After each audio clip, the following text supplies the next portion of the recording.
की गुठळ्या, रक्तातील गुठळ्या खूप महत्त्वाचा मुद्दा असतो, कारण त्या जर बंद झाल्या तर हृदय पूर्णपणे बंद होण्याची शक्यता असते.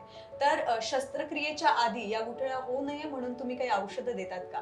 आणि शस्त्रक्रिया पूर्णपणे पार पडल्यानंतर पण या गुठळ्या होऊ शकतात का? अगर होत असतील, तर मग त्याच्यासाठी तुम्ही काय आम्हाला सजेस्ट कराल? शस्त्रक्रियेच्या अगोदर पेशंटचं प्रिपरेशन केलं जातं. त्याला लोडिंग डोसेस दिले जातात. त्याला आम्ही अँटीप्लेटलेट एजंट्स म्हणतो.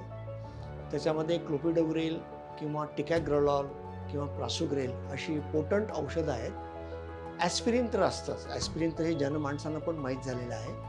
तर ड्युएल अँटीप्लेटलेट म्हणजे 2-2 औषधं ज्याच्यामुळे रक्त पातळ होतं, असे मेडिसिन दिले जातात. त्याच्याने पेशंट निलीव प्रिपेअर होतो.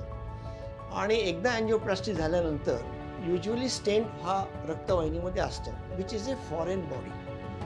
तो थ्रॉम्बोज होऊ नये किंवा त्याच्यावर रक्ताची गुठळी जमा होऊ नये किंवा तो ब्लॉक होऊ नये म्हणून वर्षभरासाठी किमान 2 औषधं किमान रक्त पातळ करण्याची द्यावी लागतात. त्यातलं एक ॲस्पिरिन असतं आणि दुसरं टिकॅग्रोलॉल किंवा प्रासुग्रेल किंवा क्लोपिडोग्रेल रुग्णाच्या आवश्यकतेनुसार देतो आम्ही.